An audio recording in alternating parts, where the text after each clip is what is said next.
Suppose this day is all that's left.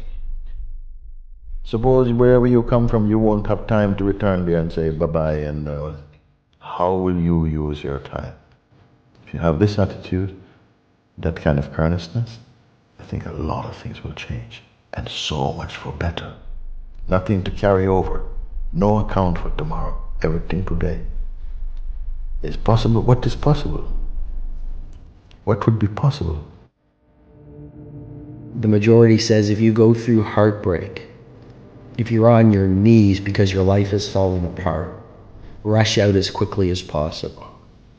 What I've discovered is stay in as long as possible, because difficulty is growth in wolf's clothing.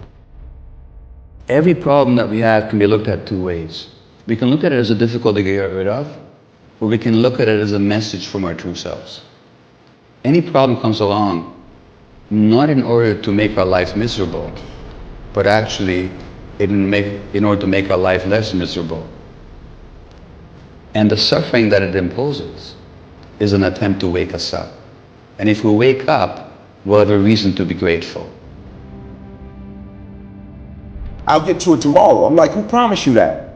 Right? I'll get to it a month from now. I'm like, who promised you that? We live our lives and we feel as if we're promised something. You think about how many people woke up this morning thinking like, man, everything is going to be great, and life changed, right? Mm-hmm. One day you wake up on top of the world, next day you wake up, world is on top of you. How many of you in the last 6 months has had an idea that you did not act on that you wish you would have? You get hungry by finding something that's you. I believe that all of us are born unique. You've got to find out what is it that turns you on, what resonates with you. Some of you are not transitioning because you're okay with the life you have, and I'm telling you, when I walk out, I want to be an example of you can start from wherever and get to wherever you want to get to. That's what I'm asking you to do. What fuels you? The reason why you're so lazy is not because you don't have the ability. You're so lazy because your dream's so small.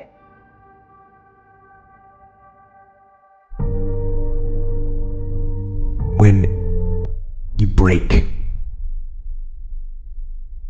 you have the opportunity to show the world, the whole world, what you are really made of. So if you break, the fight isn't over. In fact, if you break, the fight is just beginning. And as you crawl up and out of that dismal and wretched place, covered, and you're covered in blood and sweat and dirt and filth as you rise above what you were.